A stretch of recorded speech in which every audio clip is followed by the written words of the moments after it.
편안한 오후 보내고 계십니까? 뉴스와이드 이상훈입니다. 파리 올림픽에서 연일 반가운 메달 소식이 들려오고 있습니다. 펜싱과 사격 금메달에 이어서 여자 양궁 단체전에서는 올림픽 10연패라는 대기록을 세웠습니다. 그리고 방금 전 사격에서 금메달 소식이 또 하나 들려왔습니다. 자, 우리 선수들의 이렇게 선전의 이유 자세히 분석해드리겠습니다. 자, 그리고 한동훈 대표가 사무총장의 서범수 의원을 임명 가운데 요직인 정책위 의장을 교체할 것이냐 아니면 유임시킬 것이냐 이걸 놓고요. 신윤계와 친한계의 신경전이 지금 벌어지고 있습니다. 한 대표의 선택에 이목이 쏠리고 있습니다.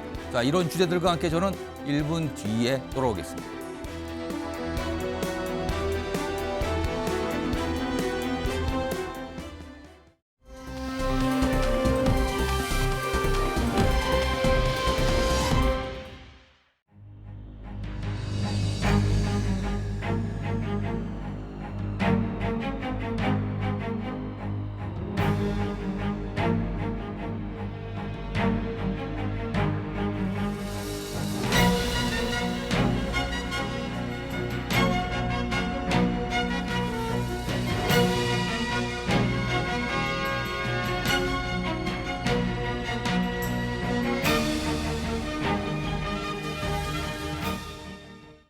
자, 오늘 뉴스와이드는 파리 올림픽 소식부터 전해드리겠습니다. 어젯밤 늦게까지 아마 우리 선수들의 모습 보신 분들 많을 텐데요. 뭐 그 얘기 지금 다 준비돼 있고요. 그리고 방금 전에 속보가 들어왔습니다. 금메달이 추가됐습니다. 사격 반효진 선수 공기소총 10m 여자대입니다. 금메달을 땄습니다. 또 있습니다. 속보. 자, 반효진 10m 공기소총에서 한국 하계올림픽 100번째 금메달입니다. 원래는요, 오늘 밤에 열리는 남자 양궁 단체전에서 잘하면 100번째 나올까 했는데 빨리 나왔습니다. 100번째 금메달이요. 다음 있습니다. 자, 17살 여고생입니다. 반효진 공기소총 10m 금메달입니다. 다음 보죠. 자, 여기 보면 슛 오프까지 갔습니다. 0.1점 차로 금메달 승리한 겁니다. 중국 선수를 꺾고 이겼습니다. 자, 금메달이 그러면 어떻게 된 겁니까? 지금 4개로 늘어난 겁니까? 이런 상황이 됩니다. 자, 속보 전해드렸고요. 이 속보 뭐 추가적으로 내용이 나오면 시청자 여러분께 바로바로 알려드리도록 하고요. 우선 양궁 얘기 좀 해보죠. 어제 밤 늦게까지 그리고 날짜를 넘겨서 결승전이 진행이 됐잖아요. 아마 그것 때문에 늦게 주무신 분들 많을 텐데요. 우선 우리 양궁 선수들의 목소리부터 좀 들어보겠습니다. 준비한 만큼 결과가 좋아서 너무 영광스럽고 기분 좋습니다. 이렇게 좋은 결과로 끝날 수 있어서 너무 행복하고요. 저희가 10연패라는 역사를 이을 수 있어서 너무 영광입니다. 파리에서 이런 함성과 이렇게 많은 응원을 주셔가지고 더 경기하는데 정말 도움이 많이 된 것 같고요. 정말 감사합니다. 제가 이렇게 좋은 경기력을 낼 수 있게 도와주셔서 너무 감사합니다. 어제 경기가 사실은 바람도 많이 불고요. 변수가 많았어요. 그리고 뭐 여러 가지 좀 어려움이 있었지만은요. 뭐 치열한 경쟁 끝에 결국은 금메달을 땄는데 자, 지금 선수들이 설명을 했어요. 10연패라고 화면으로 정리 좀 해보겠습니다. 여기 보시면요. 뭐가 잔뜩 있죠. 쭉 1988년 서울올림픽부터 시작이 된 겁니다. 그렇다면 88년이니까 지금 따지면 36년 동안 10번을 이긴 겁니다. 한국 여자 양궁 단체전 올림픽 10연패입니다. 36년간 정상을 지킨 일입니다. 이거는 보통 일이 아니에요, 지금요. 여기 1988년 보시면요. 김순영 선수, 그 유명한 김순영 선수 또 시작이 됐어요, 지금요. 그리고 이번 파리 올림픽까지 10번을 단 한 번도 놓치지 않았습니다. 자, 이 얘기 좀 해볼 텐데 오늘 올림픽 얘기를 좀 해주시려고요. 이유미 스포츠 전문 작가 나와 계신데요. 네, 안녕하세요. 우선 10연패. 뭐 말이 10연패지 연도로 따지면 36년을 왕자 자리를 지킨 건데 네. 이게 어떤 의미고 그리고 이런 다른 종목에서 다른 국가들 이런 전례가 있는지도 설명해 주세요. 일단 미국 수영 대표팀이 혼계영 400m에서 이 10연패 기록을 갖고 있다고 알고 있거든요. 있어요? 네, 그렇습니다. 그럼 딱 그거 하나입니까 지금? 네. 아. 그래서 우리나라가 그만큼 올림픽에 새로운 역사를 썼다. 물론 이게 양궁에서의 역사긴 하지만 전체적으로 두 번밖에 없는 그런 역사기 뭐 미국은 때문에. 워낙 수영 강국이긴 한데 맞습니다. 뭐 그렇다 치어도 네. 이것도 엄청나군요. 지금 우리나라 이 10연패는요. 네, 예. 그렇습니다. 이렇게 사실 40여 년 가까운 세월이잖아요. 예. 10번의 올림픽이면 이렇게 양궁이 우리가 계속해서 최정상에 오를 수 있었던 이유는 뭐 여러 가지 지원도 있었겠지만 예. 이 양궁 대표팀은 무한 경쟁 체제입니다. 오. 그러니까 대표 선발전을 한 100명으로 시작해서 3명까지 가리는 그런 경기를 수개월에 걸쳐서 하거든요. 3%만 뽑히는 겁니다. 네, 맞습니다. 아. 그래서 대표 선발전을 한 5, 6차례 정도 하는데 예. 자체 평가전도 있기 때문에 수개월에 걸쳐서 한 10번 정도의 평가전을 통해서 가려낸 그런 선수고요. 학연, 지연 이런 거 아무것도 없습니다. 100명의 선수가 가려지면 그때부터 0에서부터 시작한다고 보시면 되거든요. 그런 무한 경쟁 체제 이것들이 큰 영향을 미쳤다고 볼 수가 있겠습니다. 자, 지금 설명해 주셨는데 항상 올림픽 때마다 양국이 뭐 워낙 선전을 해요. 잘하기 때문에. 그래서 그때마다 나오는 설명이 도대체 우리나라는 뭐가 있길래 유전자에 뭐가 있길래 양궁을 잘하나 이런 얘기 꼭 나오는데요. 화면으로 조금 정리 좀 해볼까요? 여기 보시면요. 밑에 두 가지가 있죠. 이제 공정한 선수 발탁. 방금 전에 이유미 작가께서 설명해 주는데 학연, 지연, 관행 다 필요 없다. 무조건 실력이다.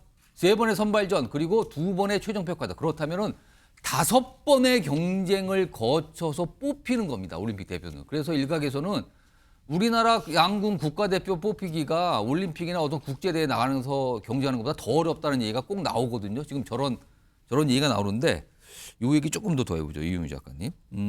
지금 저렇게 엄청난 경쟁과 선발에 선발 거쳐서 잘 수밖에 없다는 설명인데 네. 사실 그래서 그런지 뭐 전 올림픽, 전년도 뭐 세계 선수권에 우승한 선수가 막상 올림픽 선발전 탈락하는 경우가 뭐 부지기수라면서요? 도쿄올림픽 3관왕 안산 선수 알고 계시죠? 예. 이 선수가 국가대표 선발전 이번 올림픽 선발전에 중간에 탈락을 했습니다. 탈락을 했어요, 그냥. 네. 올림픽 금메달리스트인데. 맞습니다. 그러니까 그 정도로 어려운 관문을 통과해야 하고요. 예. 지금 이번에 이제 나선 이 선수들 3명 여자 선수들 같은 경우는 한 번도 올림픽 출전 경험이 없습니다. 그 처음 나간 거예요, 올림픽에? 네, 임시현 선수 정도가 항저우 아시안 게임에서 3관왕 정도 했었을 뿐이지 나머지 선수들은 한 번도 올림픽 경험이 없는 그렇다면 선수들이에요. 굉장히 긴장도가 높고 당황할 수도 있는 건데요. 네. 그런데 이제 중국과의 경기 결승전 보셨겠지만 슈도프 끝에 우리가 금메달을 그렇습니다. 땄잖아요. 그런데 우리나라 선수들은 이 3명을 가리기 위해서 수많은 슈도프를 하기 때문에 이 슈도프 상황이 익숙해요. 이미 해본 거다, 그건 네, 다. 많이 해본 거예요. 그렇기 때문에 슈도프 상황이 오면 선수들이 긴장을 덜합니다. 다른 나라의 팀에 예. 비해서. 그래서 슈도프 상황일 때 성공하는 경우가 훨씬 더 많습니다. 그렇다면은 선발 과정이 치열하지만 굉장히 공정하고 그리고 모든 경우의 수를 따져서 평소에 연습을 했기 때문에 웬만한 상황에서는 흔들리지 않는다. 네. 이게 이유가 되겠는데요. 방금 전에 봤던 화면 다시 한번 보여줘. 두 번째 이유가 거기 설명돼 있습니다. 여기 보시면 현대차 그룹의 체계적인 후원, 뭐 이렇게 돼갖고 이 양궁 협회를 담당하고 있는 뭐 이런 이 현대차 그룹 이게 설명이 돼 있는데 여기 보시면 우수 선수 육성 시스템 체계를 구축했고 양궁 훈련 장비, 그다음에 훈련 기법 개발 등 40년 동안 후원을 했다는 거예요. 자, 그렇다면 지금 현대차 하면은 정의선 회장이 있잖아요. 지금 현재 지금 가서 뭐 선수들을 격려했다는 얘기 있는데 일단 목소리 좀 하나 들어보겠습니다. 본인들이 원하는 것을 꼭 꼭 하도록 하는 것이 또 저희가 도와줘야 될 길이라고 생각하고 있습니다. 제가 운이 좋은 것 같습니다. 선수들이 워낙 잘해서 제가 거기에 묻혀서 가고 있는데 아무튼 제가 운이 좋은 것 같습니다. 아, 본인이 운이 좋다. 선수들한테 좀 묻어가는 것 같다. 이렇게까지 얘기를 했는데요. 이유미 작가님. 네. 양궁협회하고 현대자동차 후원을 해주고 있잖아요. 네. 역할이 구체적으로 뭔가요? 일단 이 후원을 받아서 양궁협회 같은 경우는 예. 유소년 시스템을 운영을 합니다. 그러니까 유소년부터 청소년, 상비군 그리고 대표팀까지 계속해서 지원하면서 육성을 하고 있고요. 대회도 많이 후원을 받아서 치르고 있는 그런 상태고 예. 더욱더 체계적인 훈련이 더 중요한데요. 예를 들면 이번에 파리올림픽 같은 경우는 파리올림픽 경기장이 정해지니까 예. 그거랑 똑같은 경기장을 진천 선수촌에 시뮬레이션처럼 아, 만들어서 그대로 만들었어요, 네, 똑같이? 거기서 훈련을 합니다. 그게 전통적으로 이어오고 있어요. 그리고 그 밖에도 축구장 가서 소음 훈련하고요. 야구장 가서 관중들 많은 상태에서 또 소음 훈련을 축구장, 하거든요. 야구장은 소음이 보통이 아닌데요. 그렇습니다. 그래서 이번에 그 양궁 경기 보셨던 분들은 아시겠지만 양궁 같은 경우는 워낙에 야외에서 경기를 펼치기 때문에 야외에서의 변수들이 무척 많거든요. 예를 들면 중계가 되기 때문에 카메라도 돌아다니죠. 예. 관중들은 소리 지르면서 응원하죠. 예. 그리고 이제 장내 아나운서. 아. 그리고 장내 아나운서 이제 프랑스이니까 불어로 할 거 아니에요. 그렇습니다. 그것까지 다 맞춰서 훈련을 합니다. 아, 그러니까 평소에 한 발 한 발 쏠 때 뭔가 외부의 자극이 들어올 텐데 그것도 다 연습을 했다는 맞습니다. 거네요. 불어로 방송이 될 것까지 연습을 네, 한다. 카메라 워킹까지 다 살펴서 연습을 합니다. 아, 그리고요 지금 뭐 자막으로 나가지만요 이 양궁협회 그리고 이제 정의선 회장이 뭐 걸음걸이 이런 것까지 다 체크를 해주고 지원을 했다는 얘기까지 나올 정도로 굉장한 관심과 정성 그리고 물론 선수들이 열심히 한 거는 뭐 그거는 뭐 이 기본인데 그 위에 후원까지 엄청나게 더해졌다. 그래서 이 결과가 나왔다. 이런 설명들이 나오고 있습니다. 일단 여자 양궁 단체전이 어제 밤과 오늘 새벽에 걸쳐 있었고요. 그리고 오늘 밤에 유미 작가님, 네. 남자 양궁 단체전 경기가 있는데 네. 남자는 지금 3연패에 도전하고 있다면서요? 그렇습니다. 사실 뭐 남녀 불문하고 우리나라 양궁 대표팀은 예. 워낙에 그 양궁에서는 최강이라고 볼 수가 있는데 굳이 여자와 남자를 나누자면 예. 남자 대표팀의 경쟁 국가들이 좀 더 강하다고 볼 수가 아. 있습니다. 여러 평준화가 좀 많이 된 상태이기도 하고요. 예. 미국이라든지 계속해서 우리의 발목을 잡았던 나라들이 많거든요. 음. 게다가 양궁 같은 경우는 한국의 지도자가 다른 나라에 가서 지도하는 경우가 많기 때문에 우리나라 선수들의 장단점도 잘 알고 있고 그럼 우리의 훈련 노하우도 다 알고 가는 거겠네요. 물론입니다. 그렇기 때문에 평준화가 돼 있고요. 예. 실제로 우리가 워낙 독주를 하다 보니까 세계 양궁연맹 같은 경우는 우리나라의 독주를 막기 위해서 계속해서 경기 방식을 바꾸고 있거든요. 근데 우리 여자 단체전 지금 36년 동안 안 무너졌거든요. 그럼에도 불구하고 지금 그 아성이 무너지지 않은 거예요. 그런데 아무래도 남자의 경우에는 좀 힘 있는 양궁을 할 수밖에 없기 때문에 좀 더 체격적인 조건이 유리한 팀이 좋을 수도 있거든요. 예. 그래서 이런 부분들 때문에 약간의 변수는 있지만 우리가 랭킹 라운드에서 단체전도 1위로 올라가 있는 상태입니다. 그래서 비교적 좋은 시드를 1번 시드를 받았기 때문에 유리한 입장에서 출발을 한다. 그렇게 보실 텐데 세트제 보셨잖아요. 예. 경기하면서 변수가 너무 많습니다. 슈도프까지 갈 가능성이 많아요. 그러면은 지금 남자 양궁 단체전에 우리나라의 경쟁 국가 누굽니까? 어디입니까 지금? 미국도 될 수가 있겠고요. 지금 예. 중국도 양궁이 많이 올라와 있는 상태거든요. 여자 선수들도 중국하고 경쟁을 해요. 맞습니다. 그래서 여자 대표팀 같은 경우는 중국의 지도자가 우리나라 사람이었거든요. 그러니까 그런 식으로 우리의 노하우를 많이 전수해 줬기 때문에 예. 아마 많은 강력한 팀들 그리고 유럽 팀들의 상승세도 워낙 크기 때문에 예. 이 부분을 좀 지켜보셔야 될 것 같습니다. 자, 이번 올림픽이 이제 얼마 안 됐어요. 며칠 안 돼서 초반인데 우리 선수들이 메달을 따는 종목을 보면은 뭔가 이렇게 묶음이 좀 보이는 것 같거든요. 화면 좀 보겠습니다. 여기 보시면 파리올림픽 한국 대표 선수들 선전에 누리꾼들 열광하는데 지금 보세요. 여기 보면 사진을 좀 보세요. 처음에 펜싱, 중간에 양궁, 그 옆이 사격이죠. 그러면은 이게 펜싱이니까 칼 아닙니까? 칼, 활, 총입니다. 이게 옛날로 치면 다 무기인데 여기 밑에 이제 누리꾼들의 반응이 이래요. 금메달 3개, 오늘 하나 추가된 건 빠져 있어요, 지금. 금메달 3개, 그게 다 총, 칼, 활, 무기의 나라다. 이래서 태극전사라고 하는 거다. 우린 전투의 민족. 이게 전투의 민족 가니까 약간 뭔가 호전적으로 보이는데 그런 뜻은 아니겠죠. 그리고 외세 침략으로 단련된 주몽, 이순신, 안중근의 후예다. 아, 이렇게까지 해석을 하시는군요. 누리꾼들이요. 자, 그럼요. 각각 금메달 그리고 수영에서도 메달이 나왔잖아요. 이 선수들의 얘기 좀 들어보겠습니다.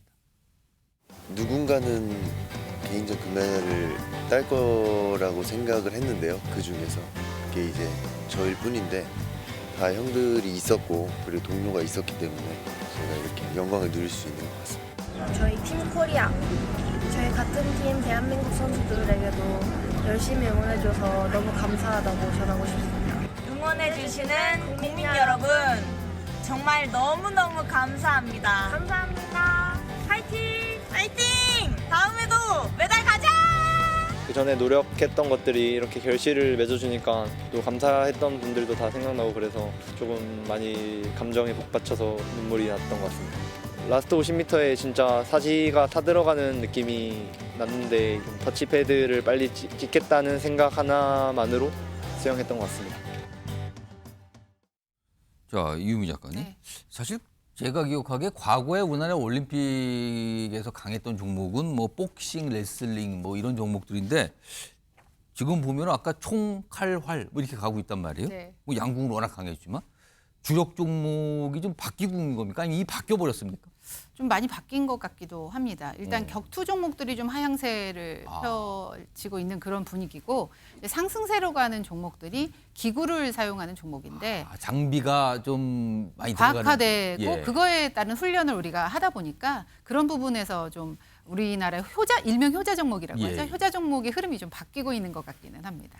그래서 아까 뭐 누리꾼들 반응해 보니까 역시 뭐 총칼의 민족 아니냐 뭐 이런 얘기까지 나왔는데 정기란 교수님은 지금 초반이에요 지금 어떻게 보셨습니까? 좀. 글쎄요, 뭐 아무래도 이제 뭐 축구라든가 그 전통적인 인기 종목들이 탈락해서 예. 이번에 참여하지 않거든요. 예. 그러다 보니까 뭐 장년층을 중심으로 좀 다소 핸드볼 빼고는 거의 다 떨어졌죠. 다 떨어졌습니다. 지금요? 구기 종목이 종목은? 없다 보니까 다소 좀 맥 빠진 감이 있습니다만 그러나 예상과 달리 초반에 우리나라 선수들이 특히 그 사격, 또 펜싱, 또 수영 뭐 이런 데서 굉장히 의미 있는 성적들을 올려주고 있어서 양궁을 포함해서 굉장히 관심을 끌어오는데 예. 좀 약간은 식어 있는 그 올림픽에 대한 관심을 끌어오는데 초반 선전이 상당히 기여하고 있다. 그래서 저는 어젯밤에 저도 뭐 양궁 결승전 아주 짜릿한 승부를 맛볼 수 있었어. 대단히 울컥하는 심정도 있었고요. 대단히 재미있게 관전했습니다. 영신 변호사는 어떻게 보셨어요? 저는 사실 이번 파리 올림픽 기대 안 했거든요. 오. 왜냐하면 우리나라가 12년 전에 런던 올림픽에서는 금메달 13개였어요. 예. 그때 우리나라 종합 5등이었거든요. 그러다가 브라질 리우데자네이루에서는 금메달 9개에 8등으로 떨어졌어요. 오. 그다음에 직전 올림픽이 어디냐? 동경올림픽이었잖아요. 도쿄, 예. 동경올림픽은 우리나라랑 가까우니까 지리적으로도 이점이 있고 해서 좀 더 나은 성적이 아닐까 했는데 16등으로 확 떨어졌어요. 금메달 6개. 그러면은 갈수록 이제 우리나라의 스포츠에 대한 관심이 좀 줄어드는 거 아닌가? 그래서 그 요번에 올림픽 목표가 예. 금메달 5개라면서요. 그러니까 저는 지난번 동경에서 6개 얻었고 이번 5개 얻으면은 이번에도 한 15등, 16등 왜 이렇게 할 것 같다 그 생각이 들어가지고 이번 올림픽은 뭐 별로 재미없겠구나라고 생각을 했는데 오늘이 며칠 차입니까? 그런데 벌써 금메달이 4개 나온 거예요. 4개입니다 지금. 이제부터 저 관심이 막 갈 것 같아요. 뒤늦게 관심이 좀 막 시작이 됐다. 지금 생각보다 너무 우리 선수들이 알게 모르게 잘하는 것 같아가지고 예. 이제부터 열심히 응원해야 되겠다. 밤잠 설치면서까지 그럴 생각이 들었습니다. 알겠습니다. 지금 방금 메달 숫자 목표치 얘기했는데 좀 정리해 보겠습니다. 화면에 있습니다. 자, 우리 선수단이 목표를 한 게요. 일단 금메달 5개고요. 성적은 한 15위 정도를 목표로 담았어요. 근데 지금 현재 4개입니다. 초반인데 4개 금 넷, 은 둘, 동 하나. 지금 뭐 사격에서 뭐 많이 땄고요. 뭐 펜싱, 그다음에 양궁, 수영 이렇게 쭉 나왔어요, 지금요. 이유미 작가? 네. 너무 보수적으로 잡은 겁니까? 아니면 예상을 못 하는 겁니까? 보수적으로 잡은 면이 없지 않아 있었던 것 같다는 생각이 저는 드는데요. 일단 지금 남은 종목들이 남자 사브르 펜싱 단체전도 남아 있어요. 인식이 많이 남아 있죠. 올림픽 3연패를 노리고 있는 종목이기도 합니다. 오상욱 선수가 단체전에 나서서 우승하면 2관왕에 오르게 되는 예. 네, 그런 기록도 있고 양궁 말씀하셨듯이 남자 단체전 남아 있고요. 나머지 그 뒤로 배드민턴의 안세영 선수도 있잖아요. 그러네요. 네, 계속해서 태권도도 있고요. 많은 종목들이 남아있기 때문에 우리가 목표했던 종합 15위 이내 금메달 5개 이건 충분히 넘어서지 않을까 그런 생각이 듭니다. 그러면은 지금 우리 올림픽 선수단이 처음에 너무 좀 이렇게 뭐랄까요? 이게 너무 낮게 또 작게 부른 겁니까? 일단 목표를. 일단 그 목표치에 이미 접근을 한 상황이거든요. 초반인데요. 유미 작가께서 보시기에 지금 말씀하신 종목과 선수 말고 조금 주목되는 종목이나 선수가 좀 있습니까? 더? 네, 저 같은 경우는 근대 5종을 좀 주목해 보고 있습니다. 오. 근대 5종 같은 경우가 남녀 각각 2명씩 최대 나갈 수가 있는데 예. 그것도 이제 쿼터를 따야 나갈 수 있는 거잖아요. 근데 예. 우리나라가 이 쿼터를 꽉 채워서 남녀 각각 2명, 4명이 다 나가는데요. 예. 도쿄올림픽 동메달리스트 전웅태 선수 같은 경우가 현재 세계 랭킹 2위입니다. 여자 근대 5종의 세계 랭킹 1위가 우리나라 선수인데요. 아. 성승민 선수거든요. 근데 이 근대 5종이 베르사유 궁전에서 열려요. 예. 베르사유 궁전에서 태극기가 휘날릴 수도 있을 것 같고요. 또는 오. 애국가가 울려 퍼질 수도 있는 그런 가능성이 높다고 저는 보고 있고요. 예. 또 하나 주목하고 있는 것은 이번 파리올림픽의 신설 종목인 브레이킹입니다. 그러니까 브레이킹이나 브레이킹 댄스를 힙합 말하는 댄스를 겁니까? 말하는 겁니다. 그 우리나라가 원래 잘하는 걸로 유명하지 않습니까? 맞습니다. 그런데 우리나라에서는 단 한 명만 출전을 하는데요. 오. 이제 브레이킹 선수들은 닉네임을 쓰거든요. 예. 홍텐, 김홍렬 선수가 이 선수가 40대 선수예요. 아, 40이 넘었습니까? 맞습니다. 그래서 부록의 비보이가 지금 파리올림픽에 나가 있습니다. 실력은 어떻습니까? 실력도 레전드급의 실력을 보여주고 있고요. 아. 이 선수의 이름을 딴 기술까지 있을 정도입니다. 홍텐 프리즈라고요. 그러면은 기대를 해도 네, 좋다. 저는 충분히 가능할 것으로 보이고 이미 한 16명 정도가 가려진 상태이기 때문에 예. 여기서는 지금 이제 백지창 차이라고 볼 수가 있기 때문에 누가 우승을 해도 이상하지 않거든요. 이 선수 좀 응원하면서 봐주셨으면 좋겠습니다. 브레이크 댄스 이 종목은 이번에 시범 종목입니까? 신설 종목, 정식 종목인데 신설 종목이고요. 아, 정식으로 신설된 종목입니까? 네, 그렇습니다. 왜냐하면 IOC 입장에서는 젊은 팬들을 좀 흡수하기 위해서 만든 그런 종목인데 다음 LA 올림픽에서는 또 빠졌거든요. 그러니까 아마 유일하게 볼 수 있을지도 모르니까 좀 재밌게 봐주셨으면 좋겠습니다. 알겠습니다. 근대 5종하고 브레이킹입니다. 브레이킹이라고 합니까? 네. 브레이크 댄스가 아니고 네. 브레이킹입니까? 네. 알겠습니다. 제가 미처 몰랐네요. 그런 종목에 대해서는요. 자, 일단 우리 선수의 선전 얘기를 해봤는데 근데 파리올림픽 그 개막식 때 지켜보신 분들은 깜짝 놀랐죠? 우리나라가 없었어요, 거기에. 우리나라 선수는 등장을 했는데 이 설명에 한국이 없었습니다. 지금 화면 좀 보겠습니다. 파리올림픽 개회식에서 대한민국을 북한으로 소개했어요. 영어로. 우리나라 영문이 리퍼블릭 오브 코리아인데 북한은 다른 걸 쓰거든요. 명칭을 영어로. 뭐 DPRK인가요? 그걸 쓰죠. 우리나라를 그걸로 소개를 했대요. 이거 실수죠. 이거 IOC가 막 사업까지 했잖아요. 이게 발칵해서요. 우리나라에서. 그리고요. 펜싱 금메달리스트 오상욱 선수는요. 저기 보시면 오상욱이라고 위엔 돼 있는데 밑에 SNS에 올림픽 공식 SNS예요. 근데 거기에 보면 오상구로 써 있네요. 그러니까 UK를 써야 되는데 KU로 바꿔놨어요. 오상욱이나 오상구입니다. 구. 이런 실수가 나오는데 유미 작가님. 네. 이게 나올 만한 실수입니까 이게? 원래는 이런 실수가 나오면 안 되죠. 특히 나라명과 사람의 이름은 기본적인 준비가 잘 안 돼 있다라는 얘기밖에 안 되는 거거든요. 기본적으로 그거를 작성하신 분이나 읽는 분은 갖고 있는 거 아닙니까? 그걸 네, 그대로. 갖고 있고 여러 번 체크를 하죠. 그리고 본인만 체크하는 게 아니라 모든 조직위원회가 나서서 그건 여러 번 아마 검토를 했을 것으로 아는데 그런데 왜 이런 실수가 나옵니까? 그래서 저도 그게 이해가 안 됩니다. 이게 개회식이라든지 이런 전반적인 건 너무 화려하게 준비를 했는데 예. 왜 이런 내부적인 좀 디테일은 떨어졌는지 파리올림픽에 큰 오점을 지금 남기고 있다는 생각이 들고 특히 오상욱 선수 같은 경우는 IOC 자체 내에서 발견한 게 아니고요. 이게 SNS 계정에 올랐는데 댓글로 이게 잘못된 것 같다. IOC에서는 그걸 틀린지도 모르고 있었어요. 댓글에 우리나라 팬들이 이게 이름이 바뀐 것 같다, 잘못된 것 같다 해서 그걸 정정을 한 사안이거든요. 그만큼 뭔가 이 내부적인 준비 자체가 조금 부족한 게 아니었나라는 생각을 자꾸 들게 하는 부분들이 나오고 있는데 그게 유독 우리나라에게 지금 닥치고 있으니까 팬들의 좀 물론 우리나라는 2건에 해당됐는데 지금 보면은 다른 나라도 이 국기를 잘못 올리고 표기 틀리는 거 지금 여기 나가네요 지금. 남수단 국가를 잘못 틀고 이거 국가를 잘못 틀었다고요? 그 선수들이 얼마나 당황했겠습니까 지금. 그리고 튀르키예 선수단의 튀니지요? 앞에 튀자가 같다고 저렇게 틀리는 겁니까 지금?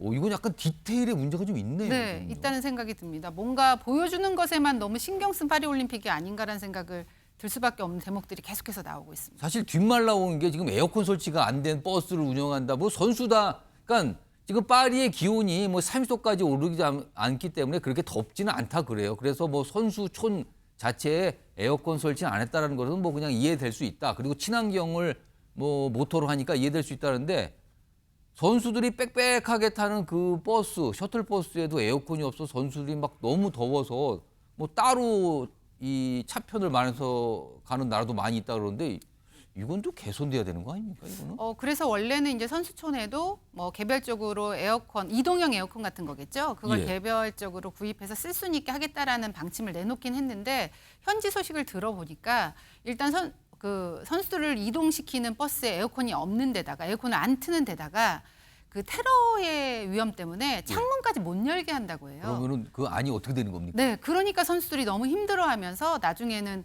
뭐 구토를 한다든지 이런 선수까지 나오고 있고 선수촌에 더 이상 있을 수가 없다 해서 바깥으로 나가는 선수까지 있다는 그런 얘기가 전해지고 있습니다. 그리고요, 한 가지 추가적으로 설명드리면 우리나라 선수들은 우리가 공수한 식사를 준비하고 있다면서요. 네. 지금 프랑스 선수촌에서 나오는 식사가 채식 위주라면서요. 그래서 선수들 같은 경우는 이미 이제 사전 캠프에서 예. 준비된 음식들을 먹고 연습을 했었는데 선수촌에 들어가니까 그것과 다른 음식이 나오잖아요. 근데 운동 선수들이 채식만 먹으면 어떻게 되는 겁니까? 그리고 먹고 자는 게 가장 중요하거든요. 이런 대회. 컨디션 조절이나 체력 관리를 위해서 식사, 특히 육류라든가 단백질 식사가 굉장히 중요하다고 하지 않아요, 선수들은? 맞습니다. 그리고 선수단 같은 경우 그래서 식단 조절도 하기도 하는데 예. 이렇게 식사가 나오니까 그래서 이제 도시락을 공수해서 먹고 이렇게 준비. 우리나라도 지금 공수해서 먹고 있나요? 네, 그렇습니다. 이거 어쩔 수가 없네요. 아니 채식이 글쎄요, 선수촌에 채식을 적용하는 게 맞는지는 모르겠습니다만 뭐 그렇다고 합니다, 지금 상황은요. 자, 올림픽과 관련된 여러 가지 얘기, 우리 선수대 선전 그리고 약간의 디테일이 조금 부족해 보이는 약간 실수 장면들 이런 것까지 좀 전해드렸고요. 스포츠 얘기가 나온 김에요. 오늘도 스포츠 관련된 기자회견이 하나 있었습니다. 우리나라 축구 국가대표 감독 홍명보 감독이요. 오늘 기자회견을 했습니다. 들어보시죠.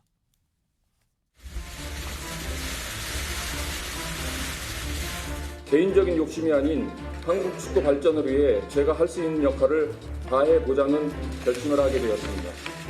많은 우려와 비판 속에 출발을 하게 돼서 굉장히 마음이 좀 무겁습니다. 항상 겸손하게 겸허히 받아들이면서 앞으로 팀을 이끌어 나가겠습니다.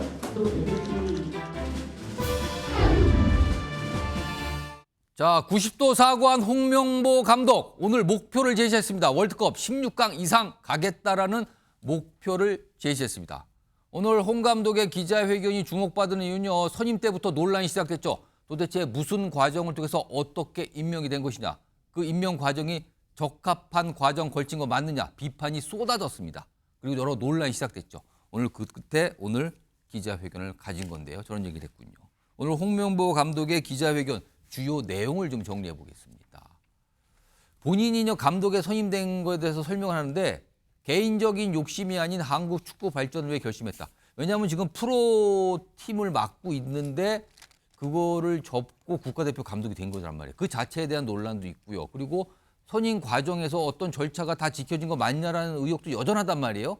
근데 그 과정에 대해서 저의 선택이 실망감 들어 죄송하지만 개인 욕심 아니고요. 한국 축구 발전을 위해서 그렇게 한 겁니다라는 설명. 그리고요. 2026년 북중미 월드컵에서 16강 이상의 성적을 내겠다는 목표 설정까지 오늘 내놨습니다. 이유미 작가? 네. 홍 감독이 개인적 욕심이 아니다. 한국 축구를 위해서 그런 거다. 그리고 16강에 성적 내겠다. 이 정도를 회견으로 지금 축구 팬들이 화가 났고 잠깐 돌아섰거든요. 이게 달래질 수 있을까요? 시간은 좀 걸릴 것으로 보입니다. 당연히 감독 입장에서는 본인이 축구로서 뭔가를 보여주겠다라는 출사표를 던질 수밖에는 없었을 텐데 예. 축구 팬들이 화가 난 이유가 사실 울산 감독을 하면서 나는 절대 대표팀 감독에 갈 일이 없다. 팬들 걱정하지 마시라 이런 얘기를 거듭해서 했는데 며칠 사이에 마음을 바꾸고 대표팀 감독을 맡겠다라고 선언을 했거든요. 그 부분을 지금 그런데 비판을 의식해도 개인적 욕심이 아니다는 부분을 강조한 거고. 네, 맞습니다. 왜냐면 이제 홍명보 감독 같은 경우는 연령별대 감독들도 다 해봤고 예. 또 축구협회에서 전무이사를 하면서 행정적인 일도 해봤기 때문에 그런 부분에서 본인이 유소년부터 대표팀까지 연계된 어떤 축구의 발전에 본인이 나름대로의 적합한 인물이라고 스스로 생각할 수도 있다고 생각이 들고요. 예. 이 부분은 뭐 일면 맞는 부분이라는 생각도 드는데 문제는 과연 홍명보 감독이 선임하는 과정이 예. 투명했냐, 공정했냐 이런 부분에 지금 축구 팬들은 화가 나 있는 거잖아요. 예. 그런 부분 때문에 축구 팬들의 어떤 화는 또 논란은 조금 더 시간이 걸릴 것으로 보이는데 결국 홍명보 감독이 보여줘야 되지 않겠습니까? 자신이 얼마나 대표팀 감독으로 준비를 해왔는지 그걸 그라운드에서 보여주는 수밖에 그리고 증명하는 수밖에는 없다는 생각이 듭니다.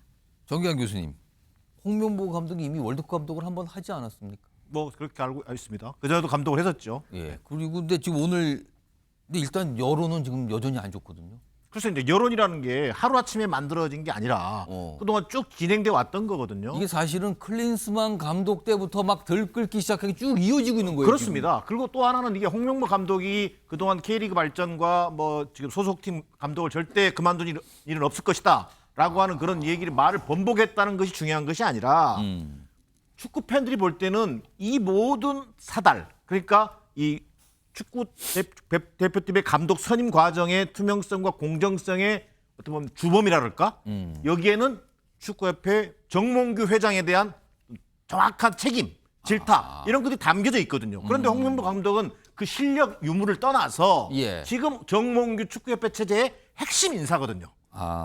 이런 데서 축구 팬들이 야 이건 또 다른 밀실 인사 아니겠냐. 그러니까 아니, 과정에 뭐 프레젠테이션 이런 것도 없었고 그냥 손님이 됐다. 그렇습니다. 예를 들면 외국 감독을 어떻게 접촉을 해봤는데 예. 어떤 과정에 있어서 뭐 국내 감독으로 선회하기로 했다든지 이런 일련의 설명이 없습니다. 그리고 또 하나는 더 나아가서 정몽규 회장의 태도입니다. 예. 자, 이 축구협회 회장을 둘러싼 감독 선임을 둘러싼 들끓는 여론을 일체 정몽규 회장이 뒤로 하고 있습니다. 어떤 책임 있는 인사를 발언을 하지 않고 있습니다. 예. 그저 뒤에 숨기에 급급합니다. 여기에 축구 팬들이 지금 어떻게 보면은 공부를 하고 있는 것이고요. 지금 오늘 홍명보 감독의 기자회견 뭐 축구협회 그 축구 뭐랄까 이 팬들이 보기에는요. 예. 뭐 이를테면 이렇게 보일 겁니다. 사고 친 연예인들이요. 좋은 음악 연기로 보답하겠습니다. 이렇게 얘기하는 것처럼 들릴 거예요. 좀 하나만 하는 소리다. 자, 이만큼 지금 불신이 크다. 그렇다면 앞서 뭐 이유미 작가님도 얘기하셨습니다만 저는 최고의 선수를 선발하는 과정 또 평가전을 통해서 국민들의 어떤 인식을 불식시켜내는 과정 이런 일련의 과정이 있겠습니다. 예. 그러나 그것보다 더 중요한 것은 이런 일련의 사태에 대한 정몽규 축구협회장의 명백한 해명과 사과 예. 이것이 선행될 때만이 그나마 문제를 풀어갈 수 있는 하나의 해법이 만들어질 가능성이 높아 보입니다. 축구의 진심이신 정기남 교수님께서 아주 조목조목 지적을 해주셨어요. 지금요. 축구협회 한번 들어보세요. 약간 이런 심정으로 하신 것 같아요. 지금 상황이 이렇다 보니까요. 앞서서 양궁 소식 전해드렸잖아요. 특히 오늘 양궁과 축구를 비교하는 말씀들을 하신 분이 많더군요. 화면 좀 보겠습니다. 여자 양궁 당태전 10연패 신화입니다. 10연패 36년 왕자를 지켰죠. 그리고 이 왕자를 지키는 과정에는 선수들의 땀도 있었지만 양궁협회의 전폭적인 노력과 지원도 역시 있었다는 얘기 계속 나오잖아요. 그런데요. 우리나라 이번에 올림픽에 축구 못 나갔어요. 10회 연속 올림픽 본선 나갈까 기대했었는데 그게 실패된 겁니다. 이번에. 못 나갔죠? 이게 지금 우리나라 축구를 보여주는 거 아니냐 지금. 우리나라 축구협회 현 주소 아니냐 지금. 이렇게 비교가 되고 있습니다. 지난 2월에 클린스만 감독 논란이 한참일 때요. 정몽규 축구협회 회장이 내놓은 설명이 있었습니다. 당시에. 들어보시죠. 축구 대표팀을 운영하는 조직의 수장으로서 저와 대한축구협회에 가해지는 비판과 질책을 겸허히 받아들이면서 사과의 말씀을 드립니다. 클린스만 감독은 대표팀의 경쟁력을 이끌어내는 경기 운영, 선수 관리, 근무 태도 등 우리가 대한민국 대표팀 감독에게 기대하는 지도 능력과 리더십을 보여주지 못했습니다. 저런 설명이 좀 있었는데 이유미 작가. 양궁과 좀 비교하시는 분이 많더군요. 그럴 이거 어떻게 봐야 수밖에 없잖아요. 지금 우리나라 국민들이 가장 중요시하는 요즘의 모토라고 하자면 형평성, 공정 이렇게 꼽을 수가 있을 텐데 양궁 같은 경우는 정말 공정한 시스템이 돌아가는 체계적인 시스템 내에서 대표가 선발되고 예. 뭐 양궁 같은 게 예를 들면 이렇습니다. 혼성 경기를 나설 때 뭐 컨디션이 좋은 사람 남자 여자를 뽑아서 나가는 게 아니에요. 랭킹 라운드를 하면 거기 랭킹 라운드에서 가장 높은 순위 있는 남녀 한 명씩이 나가게 돼 있거든요. 그러니까 대표팀 내에서도 경쟁을 하는 거죠. 그걸 올림픽 와서 정합니다. 그러니까 그런 식으로 시스템에서 돌아가는데 예. 지금 이제 축구협회를 보면 뭔가 시스템이 무너졌다는 생각이 들잖아요. 크리스만 감독을 선임하는 때부터 물론 예. 정 회장께서는 이 시스템 하에 벤투 감독을 선임할 때와 똑같은 시스템을 했다고 하지만 여러 가지 나오는 이야기들을 보면 절대 그렇지 않다는 걸 우리는 알게 되는 사안들이 많았었죠. 그러니까 시스템이 무너졌고 그런 다음에 뭐 국내파로 가겠다고 했다가 여론에 밀려서 아니라고 했다가 다시 임시감독 체제로 황선홍 감독을 갔다가 결국 올림픽도 우리가 못 가는 그런 상황이 됐기 때문에 시스템이 무너진 것들, 공정하지 못한 것들 이런 것에 대해서 비교를 하면서 비판하는 목소리가 나올 수밖에 없다고 생각이 듭니다. 그러니까 축구 팬들이 뭔가 불만을 가지면서 양궁을 바라보고 있는 상황이에요. 지금요. 화면에 있습니다. 이런 얘기들 축구 팬들이 하신답니다. 제목이 양궁협회가 부러운 축구 팬들 이렇게 돼 있죠. 회장님 대한축구협회 맡아주세요. 여기서 회장님은 양궁협회장을 말하는데 방금 전에 영상에 등장했고 저 사진에 있는 정의선 회장을 말하는 것 같은데요. 그리고 정의선 열정축구 통했다면 아시안컵 결승 같다. 약간 뭔가 가정을 좀 해보고요. 보고 있나 정몽규 회장 축협아 본받아라 이렇게까지 쓰시는 분들이 있군요. 반응이 이렇습니다. 축구 팬들의 반응이요. 근데요. 정혁신 변호사. 네네. 이런 상황에서 정몽규 회장이 회고록을 냈다고요? 뭐 본인의 30년 축구 인생을 담은 회고록을 냈다는데 이게 무슨 말입니까? 제목이 축구의 시대래요. 그런데 이제 정몽규 회장이 자기가 이제 정몽규 회장이 사람들 잘 모르시는데 현대자동차 회장을 34살 때 했었어요. 그러다가 이제 39살에 물러났는데 어쨌든 현대자동차 회장했죠. 그다음에 현대산업개발 회장이란 말이에요. 그룹 경영의 인사이트를 축구에 접목했다. 그다음에 정몽규 회장이 단순히 이제 구단도 갖고 있어요. 그 부산 아이콘스 구단주이기도 하고 프로축구연맹 총재이기도 하고 축구협회 회장을 2013년부터 하고 있어요. 축구계에서 활동을 오래 한 건 맞군요. 그렇죠. 그러니까 축협 회장만 지금 11년째 하고 있는데 이렇게 자신의 축구 인생 30년을 회고한다라고 막 자랑을 했는데 그 내용을 갖다 보면 지난 아시안컵에서 우리나라의 국가대표 진짜 국보급 축구 선수 2명이 갈등을 일으키지 않았습니까? 그런데 그 손흥민, 이강인 갈등을 은폐했던 정황이 있었는데 그것도 거기에 대해서 은폐할 생각 없었다. 더 심한 건 뭐냐면은 클린스만 감독 선임을 굉장히 자랑스럽다. 왜냐하면 클린스만 감독은 프로페셔널한 감독이었다. 그렇게 이야기를 했는데 클린스만 감독이 어떻게 됐습니까? 중간에 계약 기간 못 채우고 경질됐잖아요. 그때 경질 사유가 세 가지였는데 첫 번째가 근무 태만, 두 번째가 경기력 부진, 세 번째가 선수단 관리 부재였단 말이에요. 기본인데 기본 중에 기본이 안 된 거였잖아요. 지금. 그다음에 근무 태만은 뭐냐면은 아예 한국에 있지도 않았어요. 클린스만이 연봉 수십억 연봉을 받았으면서 뭐라고 이야기했느냐? 내 노트북이 있는 곳이 내 사무실이다. 내가 LA에 있는데 내 노트북이 LA에 있으면 LA가 내 사무실이고 내가 독일에 있는데 독일에 내 노트북이 있으면 독일이 내 사무실이다. 한국에 집도 없었어요. 그래가지고 경질되지 않았습니까? 경질됐을 때 정몽규 회장이 뭐라고 그랬냐면 감독 선임에 대한 책임을 본인이 인정한다고 그랬어요. 그다음에 클린스만 감독 관련해가지고 뭐가 문제가 됐습니까? 위약금이 문제가 됐잖아요. 그렇습니다. 그 위약금에 대해서 정몽규 회장이 말을 흐렸는데 기여할 부분을 고민하겠다고 그랬어요. 아직까지도 고민하고 있는 것 같아요. 본인이 뭐 돈 내가지고 이렇게 처리하겠다 이런 이야기도 없는데 그런데 축구의 시대라고 한 책을 써가지고 뭐라고 얘기했느냐? 클린스만은 아주 굉장히 프로페셔널한 감독이고 클린스만을 선임한 게 난 자랑스럽다. 앞뒤가 안 맞잖아요. 그럼 이 회고록을 언제 썼길래 그럼 반영이 안 된 거예요? 그 이후 상황이? 제가 봤을 때 그런데 이런 말도 안 되는 회고를 왜 썼느냐? 축협 회장 임기가 2025년까지거든요. 내년인데? 내년 얼마 몇 달 안 남았어요. 그러니까 내년에 이제 축협 회장 임기가 끝나가니까 그다음에 이제 우리나라 그 체육 그 규정에 예. 대한체육회 규정에 단체장을 3연임 이상 하려고 하면 스포츠 공정위원회 심의 받아야 되거든요. 예. 이 심의 받을 때 유리하려고 이런 거 쓴 거 아닌가? 저는 그런 생각이 들어가지고 왜 그 스스로에게 그러한 그 부메랑이 되는 자서전을 썼는지 많은 사람들이 이해하지 못하고 있다 이렇게 볼 수 있을 것 같습니다. 자서전은 아니고 회고록이라 그러는데 뭐 정확하게 제가 회고록이라고 하겠습니다. 물론 본인이 축구 쪽에 축구계 오래 활동했기 때문에 쓸 수 있어요. 그런 활동 내역에서. 근데 지금 분위기만큼 여러 가지 좀 얘기가 좀 나오네요. 그리고요, 정강 교수님, 이게 얼마 전에 국회에 보면 이제 국민청원 코너가 있잖아요. 그럼 국민들이 원하는 바를 올리고 동의를 받고 하는데 축구협회 감사 및 해체달라는 요청이 청원글이 올라왔어요, 최근에. 근데 동의가 어제 기준으로 보니까 5만 명 넘었거든요. 근데 5만 명 넘으면 이게 국회 상임위, 관할 상임위에 갈 수 있잖아요. 이게 문체위인데 이거 회부되겠습니까? 지금 회부가 불가피한 상황으로 보입니다. 이미 청원 동의 요건을 갖췄고요. 5만 명 이상이 동의했기 때문에 더 나아가서 지금 또 하나가 추진되고 있죠. 그것은 뭐냐면 이 청원과 더불어서 결국 정몽규 회장 사퇴에 관한 청원도 지금 시작됐어요. 그것도 지금 13,000명인가를 넘어선 걸로 아는데 이것도 아마 5만 명이 넘을 가능성이 있어 보입니다. 그러면 이 두 건 자체가 상임위에 회부돼서 지금 축구협회에 관계된 여러 가지 이슈에 대해서 감사 또는 청문을 하게 되는 절차를 갖게 될 것으로 보입니다. 근데 앞서 얘기 나왔던 것처럼 자, 이 와중에 웬 회고록이냐라는 얘기 있었지 않습니까? 자, 정몽규 회장 저는 이해할 수 없는 게요. 정치로 따지면 정무감각 제로입니다.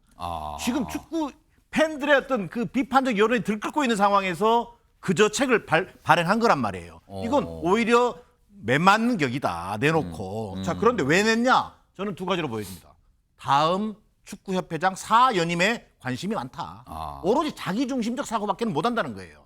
자, 이러다 보니까 여론이 지금 굉장히 비판적으로 돌아서고 있는데 정치라는 게 뭡니까? 정치권도 역시 결국은 비판적인 국민 여론이 들끓면서 문체위에서도 정몽규 회장에 대한 청원, 이 절차에 의해서 아마 국회 감사 청구에 나서게 될 것으로 보여집니다. 자, 그런데 여느 국정감사 때마다 정몽규 회장 문체위라든가 환노위에 불려 나와야 됐었습니다. 예. 단 한 번도 나온 적 없습니다. 또 이번에도 아마 오리발 내밀 겁니다. 이런 것들을 국민적 비판 여론을 감안해서 정치권이 정몽규 회장에 대한 분명한 어떤 입장을 보여줄 필요가 있어 보입니다. 자, 축구 얘기까지 전해드렸고요. 일단 다음 주제 준비되어 있는데 우선 제목부터 좀 확인해 보죠. 자, 제목이 한 해 선택입니다. 한 해 선택입니다. 한 해 선택이고요. 자, 이와 관련된 영상 확인해 보겠습니다. 제가 생각하는 사무총장으로는 변화에 대해서 유연하고 그렇지만 어려운 일에 앞장설 수 있는 분, 이런 분들을 널리 이 얘기를 듣고 찾아봤는데요. 저는 울산에 서범수 의원님을 사무총장으로 한번 같이 했으면 어떨까 하는 생각을 가지고 있습니다. 그거는 제가 이야기할 건 아닌 거는데. 임기가 1년. 임기라는 부분은 의미가 없잖아요. 당대표가 원내대표와 협의해서 정을 받아서 한다는 건 임명권은 뭐 대표께서 갖고 계시니까 그렇게 프레임을 엮을 건 아니고요. 그게 뭐 친윤이다 친한. 저는 그러면 친한입니까? 어떻게 생각하세요? 자, 국민의힘이 한동훈 대표 당대표 체제에 들어섰죠. 그럼 당대표는요, 당직에 대한 임면권이 있습니다. 임명할 수 있고요, 면직을 시킬 수 있는 거죠. 교체를 할 수 있는 권한도 있는 거죠. 자, 일단 비서실장, 대표 비서실장 뽑았고요. 그리고 오늘 사무총장을 뽑았습니다. 아까 전 서범수 의원 소개가 됐죠. 자, 그런데 지금 가장 큰 관심사와 관건은 정책위 의장입니다. 현재 있어요. 어떤 인물이.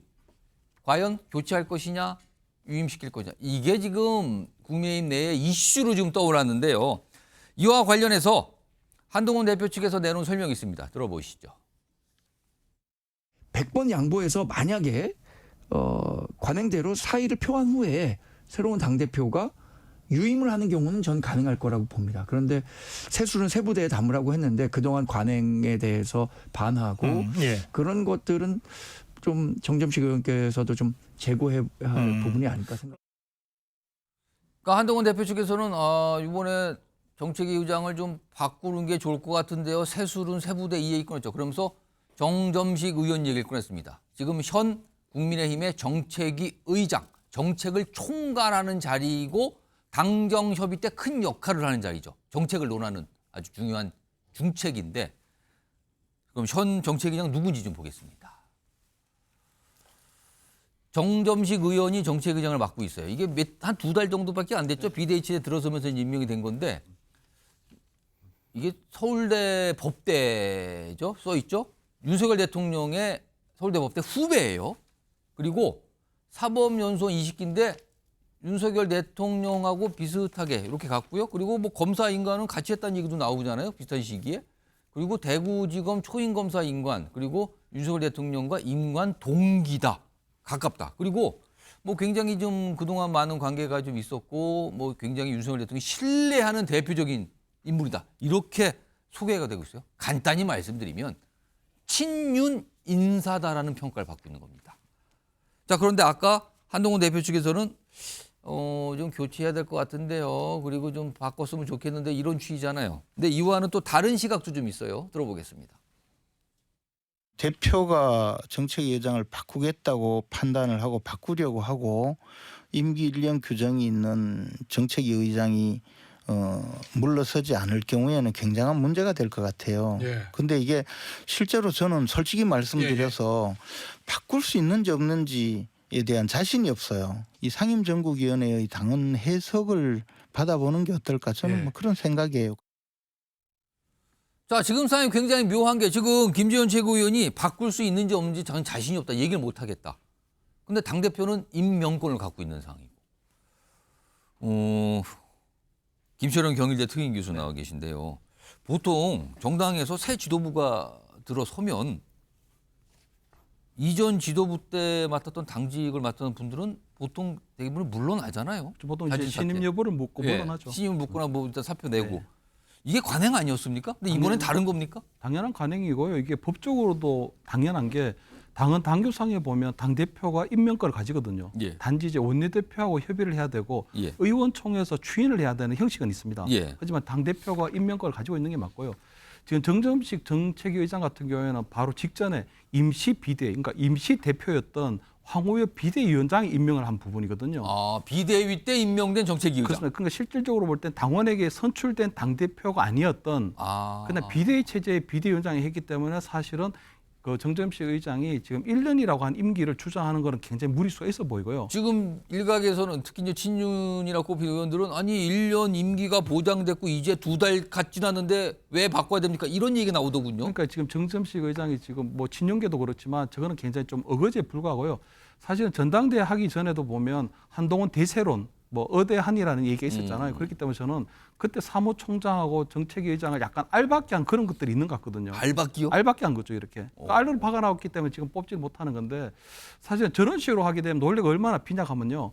문재인 정부에서 윤석열 정부로 넘어오고 난 다음에 권익위원회 전현희 뭐 위원장이나 아니면 방통통신의 한상희 위원장들도 그때는 법적으로 보장된 임기를 보장하겠다고 해서 버텼거든요. 그때 임기 있다고 바로 물러나지 않았죠. 그렇습니다. 그러니까 새로운 체제, 새로운 정부가 들었으면 과거 정부에 있던 사람들은 당연히 물러나는 게 맞고요. 두 번째는 전당대회 다음 날 보면 그 대통령께서 이제 한동훈 지도부를 초청해서 한동훈 대표 도와주러 했잖아요. 그러면 지금 정점식 의원 같은 경우에는 대통령 지시를 거부한다는 거잖아요. 아, 지금 저게 자진 사퇴 그런 형식이 아니고 신임을 묻지 않고 있는 게 그렇죠. 도와주지 않는 거다. 한동훈 대표를 도와주라고 하는데 지금 도와주는 게 아니고 오히려 지금 한동훈 이 대표의 발목을 잡는 꼴이 되고 있기 때문에 저는 정점식 의장이 상당히 현명하신 분이고 또 뭐 정치 경험은 많지 않으시지만 당연히 한동훈 대표에게 적어도 신임 여부를 묻고 자신 사퇴하는 게 맞다. 그래서 어쨌든 한동훈 대표가 어쨌든 출범하고 산뜻하게 전체적인 상황을 끌어갈 수 있도록 하는 게 맞지 않나 이래 보입니다. 김지호 전 민주당 부대변인 나와 계신데요. 뭐 정점식 정책위 의장이 아직까지 뭐 자진 사퇴하겠다 이런 얘기가 없는 걸로 좀 나오거든요.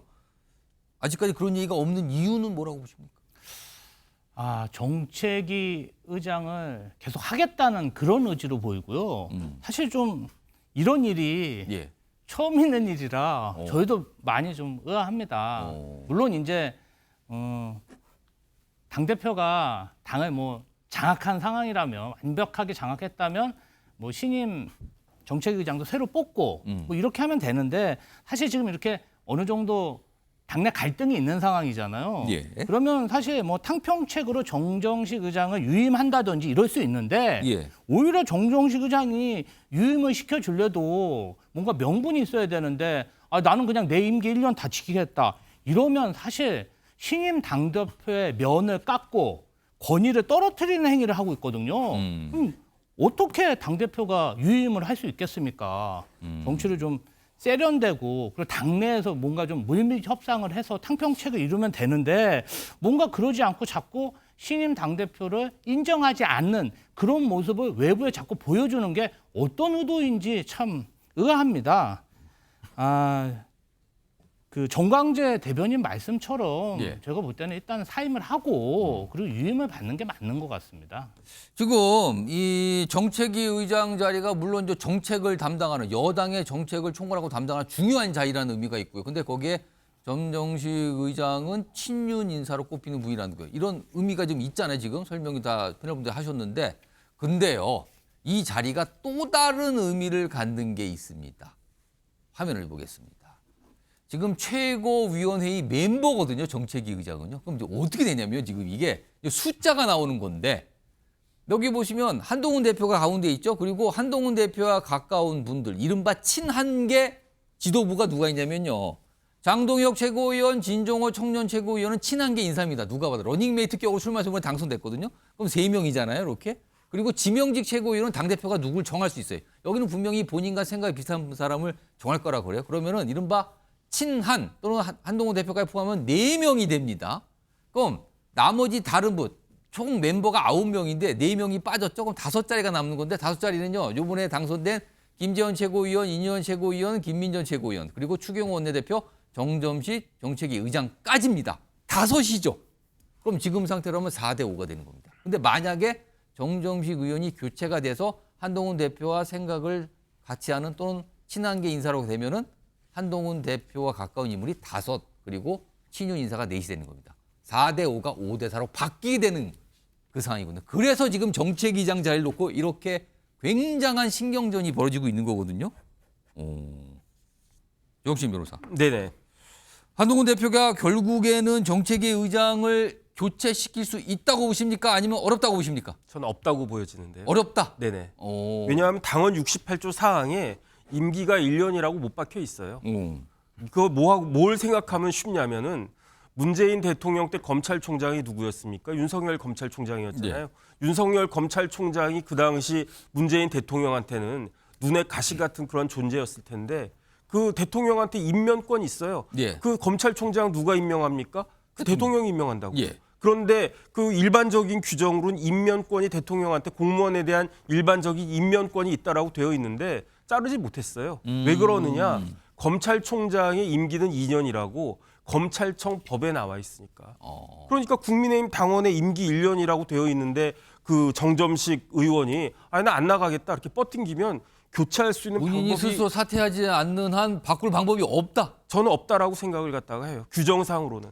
그런데 이거는 법적인 문제와 상식적인 문제가 부딪히는 문제인 거죠. 그래서 저는 개인적으로 정점식 의원이 자진해서 사임할 거라고 생각을 하는데 그럼에도 불구하고 만약에 사임하지 않는다. 어떤 일이 벌어지냐면요.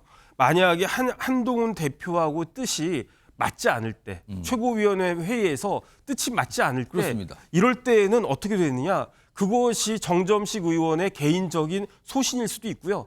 그다음에 그때가 한동훈 대표가 있을 수도 있는데 그런데 일반적으로 어떻게 비춰집니까? 정점식 의원이요. 어떤 사람이냐면은 94년에 검사로 임관이 됐는데 대구지검에서 그때 같이 초임으로 임관된 사람이 누구냐? 윤석열 대통령이었어요. 그러니까 검사가 되는 시점이 윤석열 대통령과 겹쳐서 같은 때 됐다. 왜 그렇게 됐냐면 사법연수원 사법시험은 정점식 의원이 후배지만 오히려 3년 먼저 됐어요.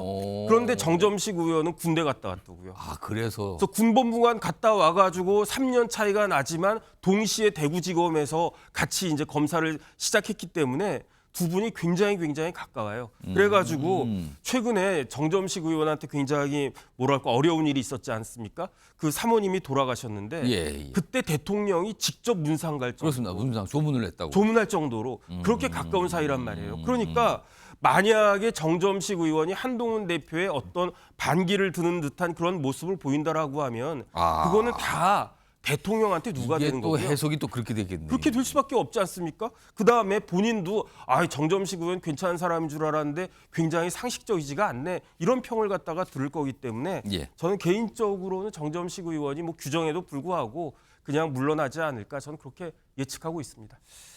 지금 아직까지 뭐 스스로 사퇴하겠다는 입장 안 나오고 한동훈 대표 측에서는 이거 교체하는 게 좋은데요. 뭐 세술은 세부대인데 이런 얘기 나오니까 무슨 움직임이 있어요? 화면 좀 보겠습니다. 이게 한동훈 대표 지지자들이 이 정점식 의장에게 이런 의사 전달을 하나 봐요, 지금요. 뭐가 압박하는 것 같죠? 빨리 자진 사퇴하라. 민심과 당신 외면하면 안 된다. 윤심 없고 버티기 안 된다. 막 이렇게 압박을 하고 있다 그래요. 그러니까 또 이거에 대해서 또 비판을 하신 분이 있어요. 이 상황 자체를. 다음 보겠습니다. 장해찬 전 청년 최고위원은 한동훈 대표에 대해 계속 비판적이죠. 경선 과정에서도 막 비판했는데 이런 얘기를 해요.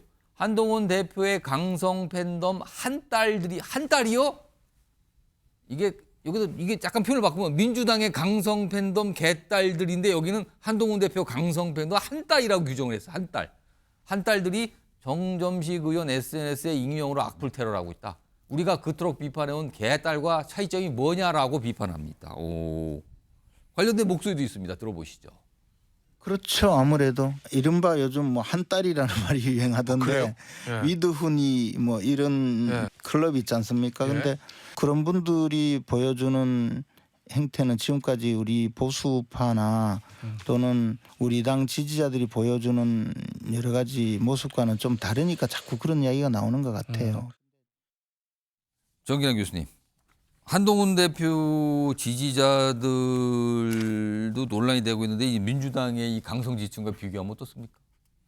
뭐 그 정도라든지 또 뭐 그 발생하게 되는 어떤 기원 이런 것 여러 차이가 있을 수 있습니다만 저는 어떤 최근 현대 정치의 큰 흐름 중에 하나다. 팬덤이라고 하는 것이 하나의 트렌드가 되고 있다.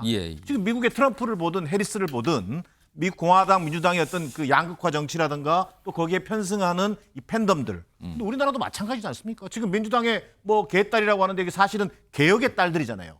자, 그런데 지금 한동훈 장관 그 지지자들을 한 딸이라고 그러는데 그렇게 되면 오히려 한 딸보다는 이름을 동원하기보다는 뭐 예를 들면 보수의 딸이라든지 보딸이라고 하든지 뭐 여러 가지 표현할 수 있겠습니다만 그럼에도 불구하고 이런 흐름을 일방적인 어떤 개딸, 한딸 이런 식으로 뭐 하나의 뭉뚱그려가지고 하나의 잘못된 흐름 이렇게 얘기할 일은 아닌 것 같다. 오히려 이런 강성 지지층의 여론을 당에서 어떻게 잘 수렴해낼 것이냐 이런 쪽으로 정당 정치가 확장되어 나가야 되는 것이지 하나의 트렌드가 되고 있는 하나의 흐름을 무조건 죄악시하거나 또 정파적으로 이용하려고 하는 태도 이것은 국민들로부터 용납받기 저는 힘들 걸로 보여집니다.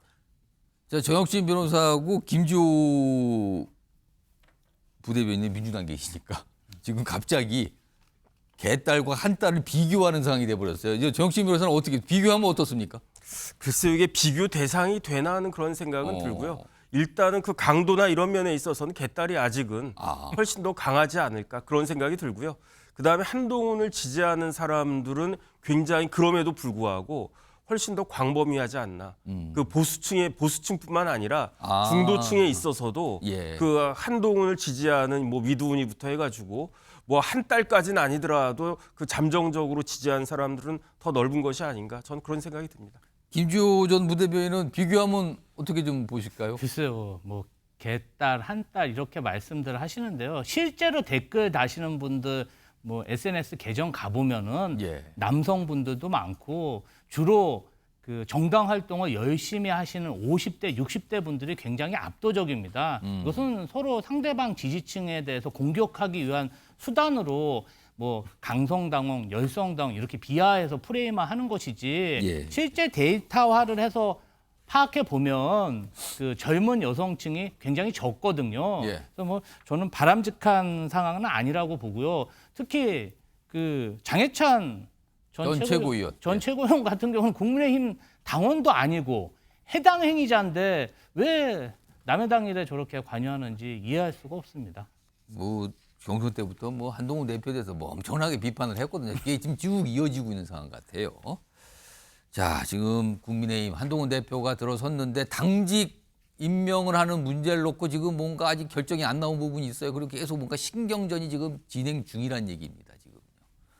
자, 다음 준비된 주제는요. 갑자기 국회의원의 월급이 딱 공개됐습니다. 이번에 초선 의원이 되신 어떤 한 분이 인터뷰에서 딱 얘기를 한 거예요. 얼마 찍혀 있더군요. 통장에요. 이 얘기가 나와서 시작이 된 건데 제목 보시죠. 월 992만 원입니다. 국회의원 이걸 뭐라고 뭐 초봉도 아니고 이걸 뭐라고 표현할까? 이게 첫 월급을 받았는데 저렇게 찍혔답니다. 숫자로요. 이준석 의원인데요.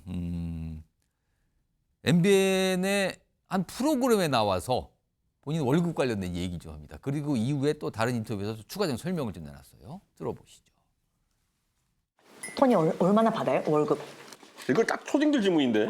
이게 동네 나가면 초딩들이 맨날 하는 게 차 못 타요. 이런 경우는 뭐 돈 얼마 받아요? 이런 거. 지난달에 처음으로 찍혔는데 999만 2천 원 찍히던데. 이게 6월달 월급인가요? 그럴걸요? 예. 6월에 일을 안 했잖아요. 6월에 전 했습니다. 국민의힘 의원들은 밖에서 계신 분도 있었지만 저는 꼬박꼬박 회의 다 참석했습니다. 원래 돈으로 치면 방송할 때가 더 많이 버는 것 같아요. 자, 저렇게 설명이 된 거예요. 근데 본인은 그 진행자가 그러잖아요. 6월달 월급인데 일 안 했잖아요. 6월달 놀았는데 뭔 월급입니까? 입주 있잖아요. 근데 본인은 일했다고 좀 설명을 하면서 뭐 다른 당 누가 일 안 했다고 이렇게 또 얘기하죠. 일단 이 월급을 본인 입으로 공개를 했어요. 구체적인 숫자를 얘기했잖아요. 그래서 반응들이 좀 나왔습니다. 화면 보시죠. 그러니까 이게 누리꾼들 반응인데요. 싸움만 하는데 엄청 받네 국회의원들. 이제 992만 2천 원 이 금액에 대해서. 그리고 또 다른 누리꾼은 월급 줄여라. 월급이 왜 이렇게 많냐? 이 뜻은 아니 일하는 거에 비하면 이거 너무 많이 받는 거 아니냐? 무슨 일을 하게 도대체 이렇게 받아갑니까? 1,000만 원 거의 다 되는데. 이 얘기예요 지금요. 김철인 교수님. 네. 보좌관을 오랫동안 해보셨으니까 잘 아실 것 같은데 세금을 다 뗀 실수령 얘기예요. 찍힌 돈이니까 통장에. 네. 세후 1,000만 원 가까이 돼요 지금요. 그럼 세전은 뭐 훨씬 많다는 소리인데 이 금액에 일단 누리꾼들이 놀랍다는 반응을 보였는데 더구나 최근에 국회에서 무슨 일을 도대체 하길 돈을 받아갑니까? 이런 비판적인 반응인데 이거 어떻게 보십니까? 일단은 뭐 그 국회의원이 보면 장관급 대우를 받거든요. 일단 일국의 장관이기 때문에 제가 볼 때 거의 장관급이 장관이 받는 장관하고 비슷하게 연봉 수준은 거의 비슷할 겁니다 아마. 다만 이제 그 외에도 보면 국회의원들이 직접 받는 월급이 적어요.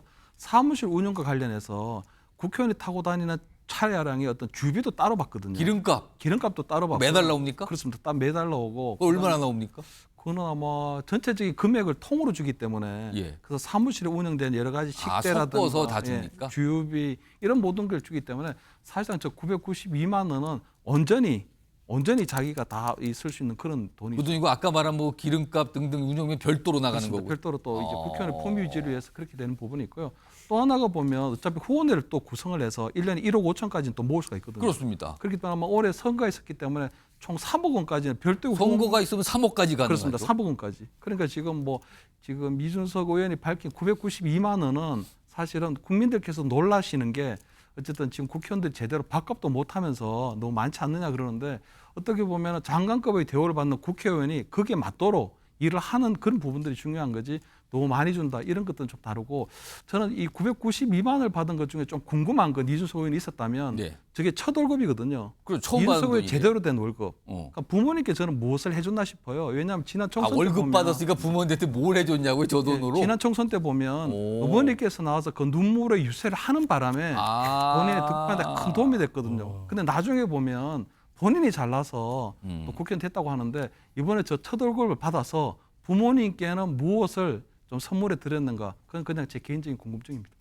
제가 이준석 의원께 개인적으로 연락이 되면 좀 물어보겠습니다. 혹시 뭐 선물이라도 부모님께 드렸는지요? 알겠습니다. 또 그 얘기까지 곁들여 주셨어요. 일단 이준석 의원이 본인이 월급 통장에 딱 992만 원 찍혀 있더라. 첫 월급이더라.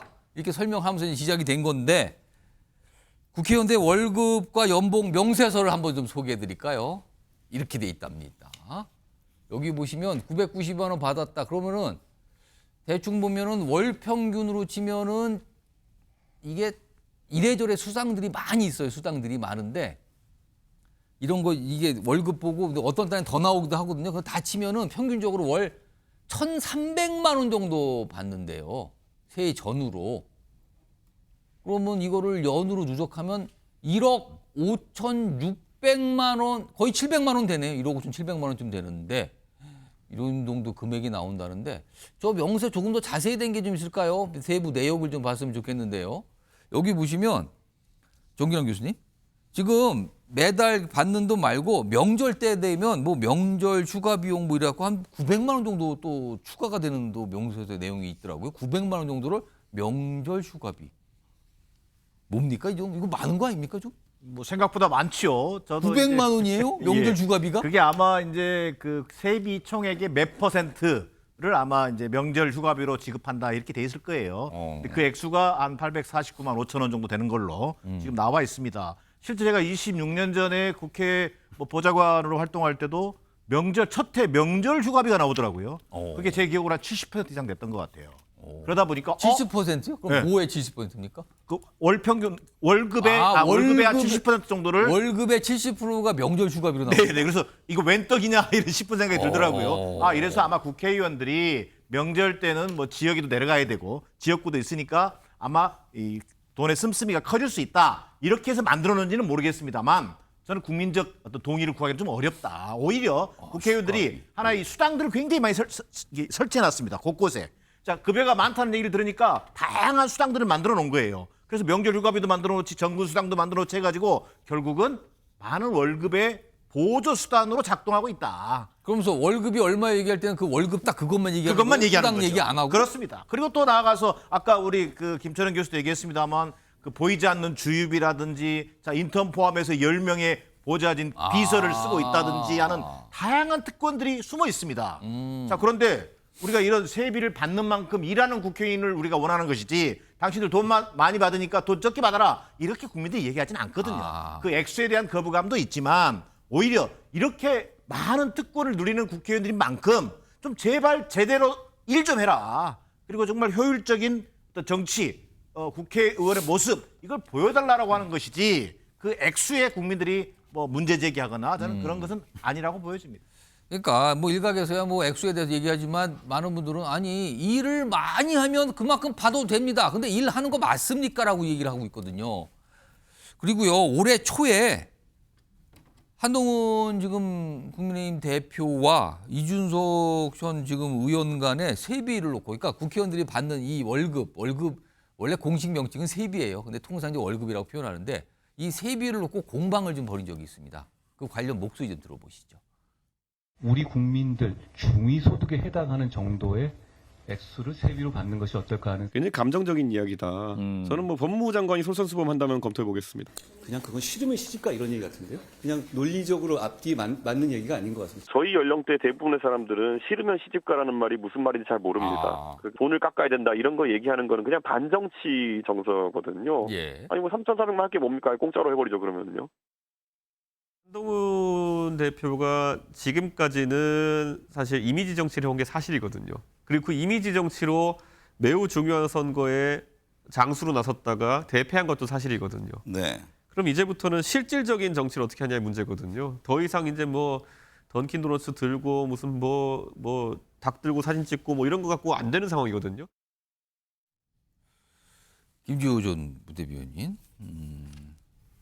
그러니까 세비를 줄이자 깎자는 얘기는 심심치 않게 정치권 나와요. 항상 어떤 개혁 과제 중 하면 나오는데 지금 보시기에는 세비를 좀 깎을 필요가 있다고 보십니까? 아니다. 이거는 뭐 그걸 깎을 얘기 아니라 유지하고 뭐 일을 좀 더 할 수 있는 방안을 찾아야 된다. 어떻게 보십니까? 저는 세비를 깎기보다는 좀 더 일을 효율적으로 국민이 원하는 정치를 하는 게 더 부합하다고 봅니다. 왜냐하면 국회라는 것이 행정부를 국민 대신 견제하는 그런 기구입니다. 그런데 행정부가 쓰는 예산이 몇백 조인데 그거에 비하면 국회에서 쓰는 돈은 굉장히 그 비율로 따지면 적거든요. 그런 면에서 보면은 그래도 뭐 국회의원들이 싸운다 뭐한다 월급을 많이 받는다고 해도 국민들 귀를 가장 잘 기울여서 국민 대신 견제하는 것은 국회입니다. 예. 그럼 국회가 행정부를 견제하지 않으면 행정부에 있는 공무원들이 국민들을 어떻게 대하겠습니까? 그런 의미에서 보면 국회의원이 좀 힘은 좀 있어야 된다. 그런데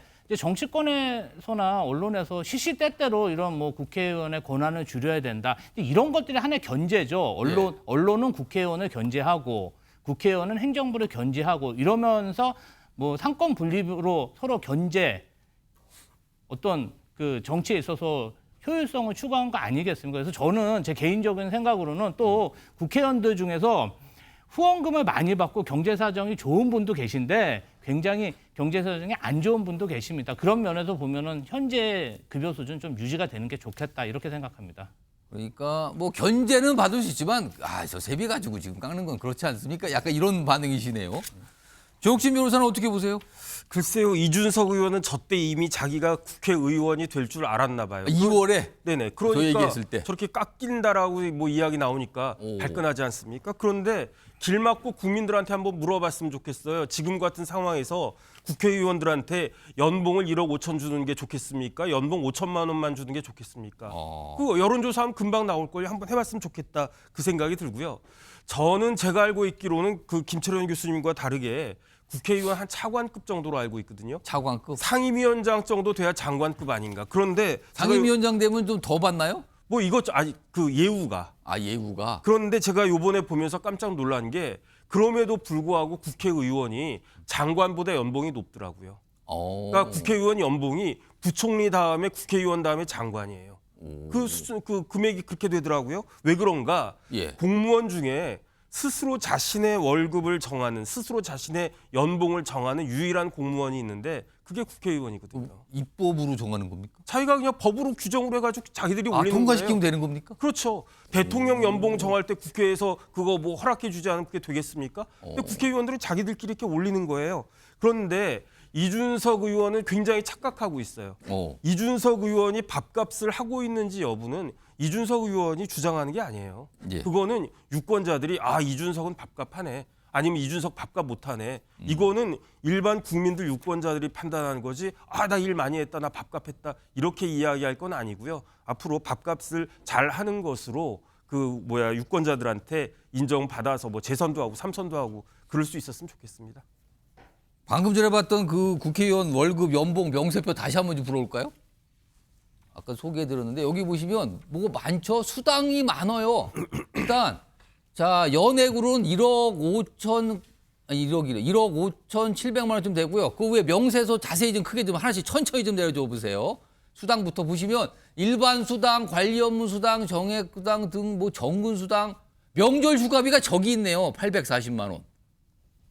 상여 수당이라고 그러고 뭐가 이름이 많네요. 그리고 경비도 있어요. 입법 활동비, 특별 활동비 그것도 한 400만 원 가까이 되고요. 그다음에 월 평균이 1,300만 원. 수당이 많습니다. 저렇군요. 알겠습니다. 시청자 여러분은 어떻게 생각하시는지 모르겠습니다. 자, 다음은요. 끝났습니다. 국회에서 지난주부터 청문회가 무려 사흘간 열렸어요. 인사청문회가. 그리고 거기에 대해서 지난 주말에는 현장 검증까지 있었습니다. 자, 그 내용을 좀 가보죠. 사흘 빵싸움, 이게 무슨 소리입니까? 사흘 동안 빵싸움을 했다고요? 물음표가 찍혀 있는데 이진숙 방통위원장 인사청문회입니다. 무려 사흘 동안 개최가 됐죠. 원래 이틀 잡혔다가 하루 연장이 됐고요. 그리고 주말에 현장 검증도 있었는데 그 청문회 동안 공방이 참 치열하게 오갔습니다. 그중에서 가장 주목받았던 모습들 좀 소개해드리죠. 저기요, 이진숙 내정자 인사하시죠. 제가 인사하려고 했는데 인사를 안 하고 돌아셔서 가시니까 벌 좀 하잖아요. 잠깐 질의 중단하시고 이거 주세요. 그거 내리십시오. 아니 지금 피켓 투쟁하십니까? 저는 관련 자료를 제시했을 뿐입니다. 이진숙이 방통위원장이 되는 것은 나라의 비극입니다. 한국의 괴벨스를 우리는 앞으로 보게 될 것입니다. 저는 오히려 개벨스라는 용어를 저에 자, 대해서 쓰신 부분에 대해서 김우영 정말 의원님. 유감스럽습니다. 위원장님, 인사청문회 3위를 한 전례가 있어요? 없고 예. 아니 근데 그게 이진숙 후보자 같은 후보도 없었습니다. 사내에서 일어난 일에 정치 보복이라는 단어를 쓰는 것은 후보자의 뇌구조에 문제가 있다고 저는 생각합니다. 저의 뇌 잠깐만요. 구조에 대해서 말씀하신 부분에 대해서 사과를 원합니다. 저런 뭐 엄청난 치열한 공방이죠. 그리고요, 이 청문회에서 참 많이 나온 얘기가 빵 얘기했어요. 빵. 이른바 법카로 빵을 산 건데 그게 어떻게 되나, 빵이 어떤 거냐, 이 빵 얘기 많이 나오는데요. 관련 모습도 있습니다. 나폴레옹 제과점에서 빵 산 시각이 정확히 오후 2시 31분입니다. 여기에서 43만 9,600원입니다. 뚜레쥬르 53만 4,100원어치를 결제했습니다. 이 정도 100만 원어치의 빵이면 엄청난 양일 텐데 그 양을 대략 어느 정도로 설명하시겠습니까? 비닐봉투에 넣습니까? 아니면 종이 상자에 넣습니까?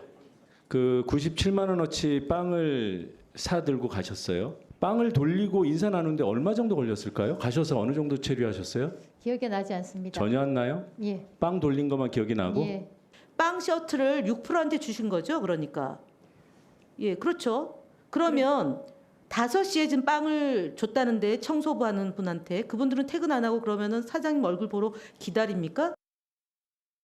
빵 얘기 참 많이 나오네요. 지금 보시면요, 방통위원장 청문회는 빵 청문회냐, 왜 이렇게 빵 얘기를 많이 했느냐. 그러니까 법카로 빵을 샀다. 그러니까 여기 보면 민주당 의원들이 집중적으로 그 얘기를 했는데, 뭐 50만 원치 빵을 어떻게 혼자 들고 갈 수 있느냐, 왜 이렇게 빵을 많이 샀냐, 그 직원에게 나눠줬다.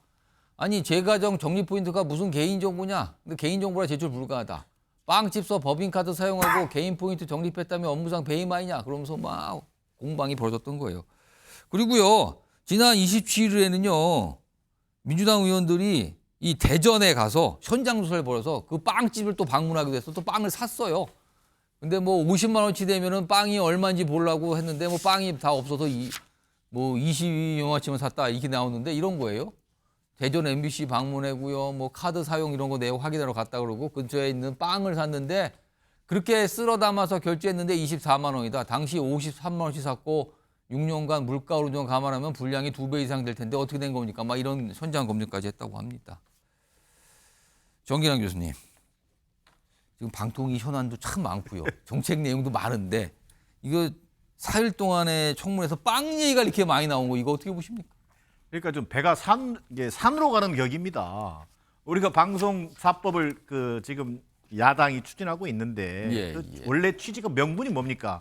결국은 이 정치 권력이 방송을 좌지우지하지 못하도록, 쥐락펴락하지 못하도록 방송법을 개정하고 또 방통위원장을 제대로 된 사람을 앉혀야겠다라고 하는 것이 기본 취지잖아요. 근데 그 취지는 온데간데 없고 방통위원장 후보자를 불러놓고 청문회를 4일 동안 하면서 빵 청문회만 하고 있다. 국민들이 보기에는 도끼인 객긴으로 보이는 거예요. 아니, 빵 제가 봐서 뭐 저걸 이준수 후보자가 다 먹었는지도 모르겠습니다만 실제로 뭐 직원들을 위해 살 수도 있죠. 근데 이것을 문제를 제기할 수는 저는 있다고 봅니다. 그래서 뭐 청문회에서 나왔던 것처럼 아니 법카를 이를테면 뭐 휴일, 집 주변 이런 거 가리지도 않고 또 빵, 커피, 소액까지 다 썼다. 또 휴일날도 쓰더라. 또 심지어는 임기 마지막 날까지 쓰더라. 이건 진짜 법카의 영 아니냐. 이렇게 비판할 수는 있습니다. 예. 그런데 이 비판을 받는 또 이준석 후보자도 문제가 있는 거예요. 분명하게 본인이 어떤 용도로 법카를 사용했고 빵집에서 빵을 샀다든지 또는 증빙 자료라는 것을 제출하도록 해서 실무자가 제출하도록 해서 그 문제에 대해서 좀 클리어시키려는 노력이 필요한데 답변 태도는 가관입니다. 뭐 반성할 일 없다. 실무자가 한 일이다. 나는 뭐 증빙자료 누구도 모른다. 변명과 궤변으로 일관하니까 이것이 같이 상승돼 버려가지고 오히려 이 청문회 자체를 완전히 이른바 빵 코미디로 만들어 버렸다. 저는 이런 근본적인 그 배경이 뭐냐? 저는 후보자의 그 문제를 제기하지 않을 수 없는 게, 자, 이렇게 해도 시간만 가면 된다. 결국 윤석열 대통령이 나를 임명할 거다라고 하는 그 전제가 깔려 있기 때문에 이런 천국이 벌어지고 있다고 보여집니다. 정신 변호사. 네네. 지난 주말에는 민주당 의원들이 그 대전 MBC 방문하면서 근처에 빵집까지 직접 찾아가서 빵을 사왔어요. 실제 50만 원어치를 사면 얼마나 되느냐. 근데 뭐 빵이 없어서 뭐 20여만 원어치밖에 못 샀다고 그러는데 그건 어떻게 보십니까? 글쎄요, 뭐 이렇게 빵빵한 청문회 제가 처음 보는 것 같고요. 이게 그야말로 야당의 수준이다. 저는 그런 생각이 듭니다. 이진숙 후보자가 방통위원장 될 수 있는 사람이었습니까? 아니었거든요. 이진숙 후보자는 방통위원장이 될 수 없는 사람이었어요. 그런데 왜 이진숙 후보자가 방통위원장이 됩니까? 그거는 야당이 위법하게 탄핵하는 거 아니겠습니까? 야당이 위법하게 이동관 위원장, 김홍일 위원장 탄핵하겠다고 협박을 하니까 다 사퇴했죠. 지금. 그러니까 이동관 위원장 어쩔 수 없이 탄핵 협박받고 이러다가 국정이 문제가 되겠구나 하니까 사퇴했고 그러다가 이제 김홍일 위원장에 대해서도 김홍일 위원장이 잘못한 게 뭐가 있습니까? 이동관 위원장이 잘못한 게 뭐가 있습니까?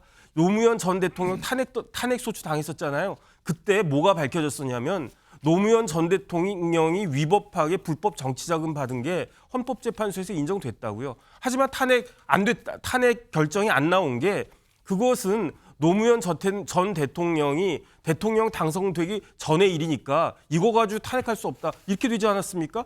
이동관, 김홍일 이런 위원장들이 설령 뭔가 잘못한 일이 있다고 하더라도 재직 중에 그런 일 전혀 없었다고요.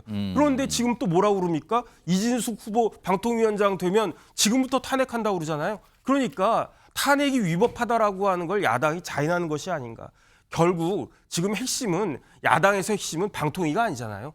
솔직하게 이야기하면 야당이 문제 삼고 있는 거는 MBC 사장이지 방통위원장은 아니지 않습니까? 이러니까 청문회가 저렇게 빵빵하게 산으로 가고 있는 것이다. 이걸 우리 국민들이 지켜보고 있는 것이다. 이걸 알아야 됩니다. 청문회는 끝났지만 오늘도 과방위원회가 열렸거든요. 그러니까 청문 보고서 끝나면 채택을 해야 되는데 이걸 논의했는데 결국은 채택이 불발됐다고 그러거든요. 근데 이 과정에서 또 여러 가지 모습이 좀 있었어요. 그 모습 확인해 보겠습니다.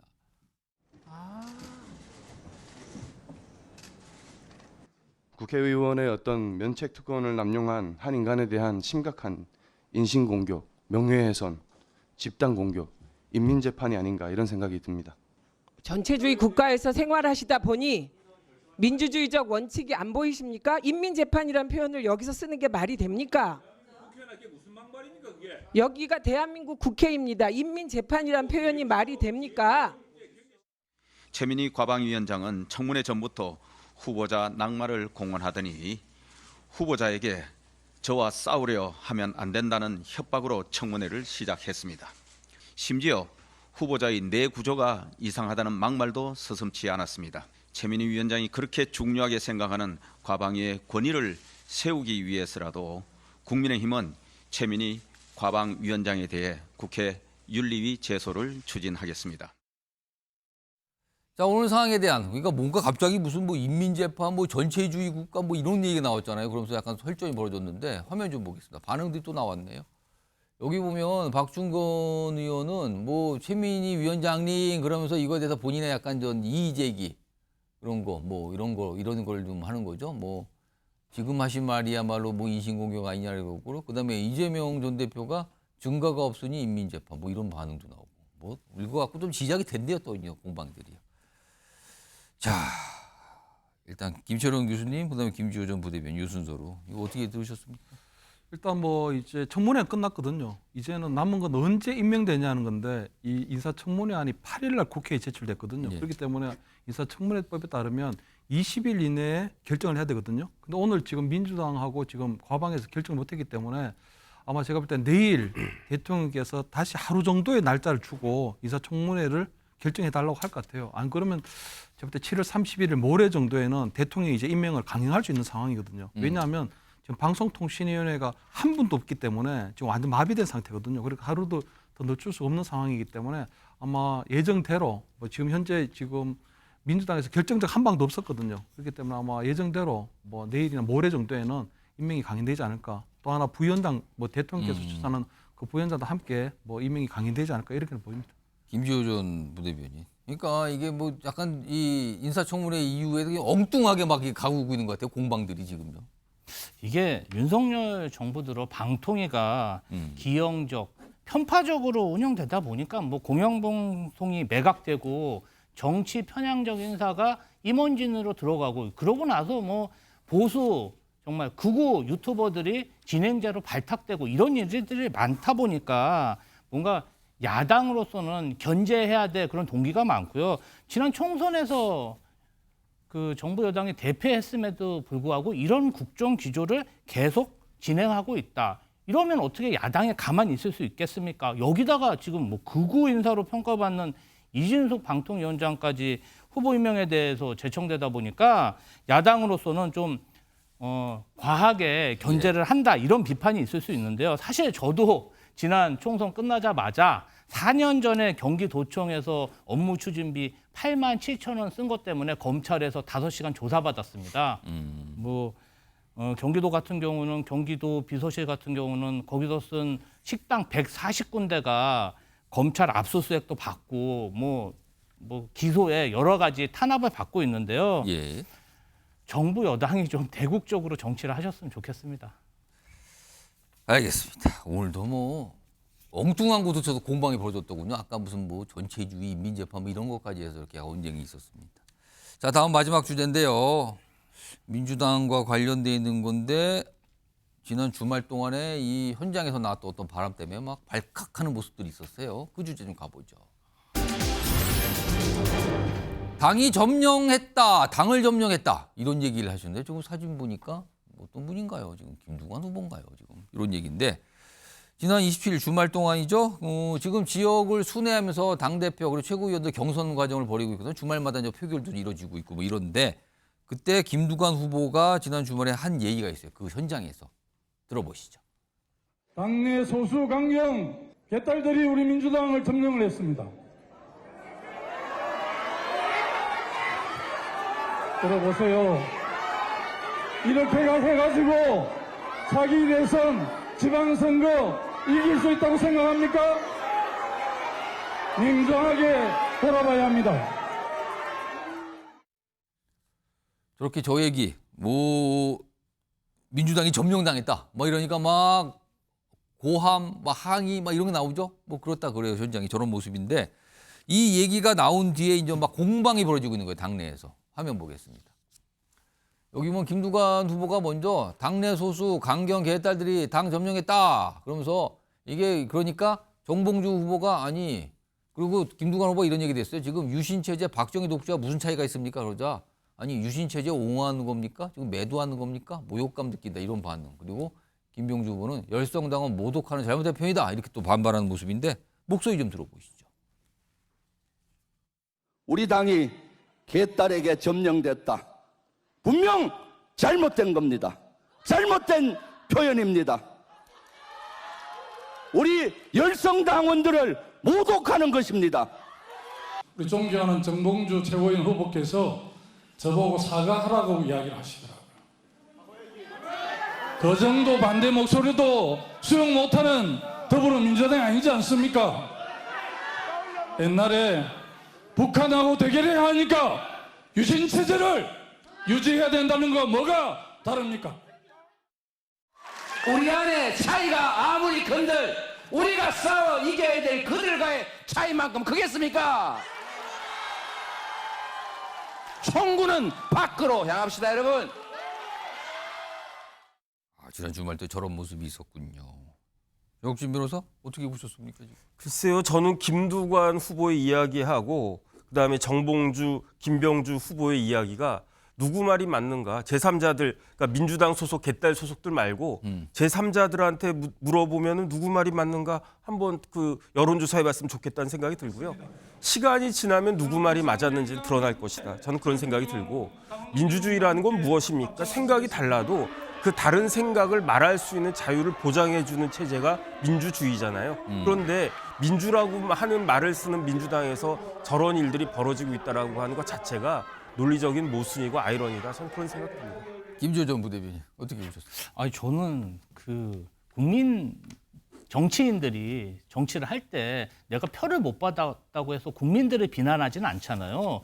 지금 당내 전당대회를 하면은 이재명 대표하고 치열하게 경쟁을 해야지 왜 당원들을 비난하는지 저는 그 이유를 잘 모르겠습니다. 사실 23년 상반기에 민주당 원내대표로 김두관 의원이 출마했는데 그때는 또 열성 당원들의 지지를 받아가지고 국회의원들이 김두관 후보 찍어달라 문자 메시지 많이 받았습니다. 그때는 또 가만히 있다가 이번에는 좀 지지를 못 받으니까 당원들한테 어떤 불만을 제기하시는 것 같은데요. 선거 전략상 그렇게 좋지 않은 선거 전략으로 보이고요. 이재명 후보와 경쟁하셨으면 좋겠습니다. 자, 다음에 화면 좀 하나 보겠습니다. 여기 보시면 지금 최고위원회 출마한 김민석 후보가 있는데요. 여기 보시면 1에서 4차까지는 4위였어요, 4위. 누적이 12% 조금 넘기고 1위가 정봉주 후보였는데 지난 주말에는 김민석 후보가 부산, 울산, 경남, 충남, 충북에서 다 1위를 차지했어요. 그러면서 갑자기 누적 득표율 2위까지 쫓아 올라간 거죠. 4위에서 1위로 바뀌고 누적이 2위까지 올라가는 상황이 발생했는데 갑자기 확 바뀐 거잖아요. 근데 그 사이에 이런 얘기가 있었군요. 이런 모습이. 화면 보겠습니다. 영상 보시죠. 아, 전당대회 시작하고서 제가 지금 제일 유명해진 일이 하나 생겼어요. 뭐요? 대표님이 아까 김민석 왜 이렇게 표가 안 나와 이래가지고 그게 지금 찍혀버렸어. 그게 찍혔어요. 이재명 대통령 만들기 하시겠습니까? 이재명 대통령을 만드는 길에 가장 확실하게 여러분과 함께 방향을 잡을 조타수 총참모장 김민석이 역할하게 하시겠습니까? 정기현 교수님, 이재명 전 대표의 지지 효과입니까? 명백하게 이재명 대표의 지지 효과라고 볼 수 있습니다. 이재명 대표의 지금 당대표 선거 캠프 총괄 본부장을 하고 있다고 합니다. 어찌 보면 그런 역할을 하고 있는 김민석 의원이 사선 의원입니다. 그런데도 불구하고 당내 최고위원 선거에서 정봉주 원외 후보에게 밀리니까 결국은 이재명 후보에게 쫓아가서 지원을 요청하고 또 전당대회에서 노골적으로 명비어 청가를 외치는 모습 대단히 안타깝습니다. 수석 최고위라는 게 뭡니까? 결국은 이재명 대표의 넘버 2가 되는 것이 아니라 당의 어떤 중심을 잡는 데 있어서 대표를 보완하고 외를 확장하는 역할을 해줘야 됩니다. 자, 정당 지지율이 지금 보여지고 있습니다. 전당대회를 치르고 있지만 컨벤션 효과가 나타나고 있지 않습니다. 여기에 대한 김민석 의원의 고민이 좀 있었으면 하는 바람입니다.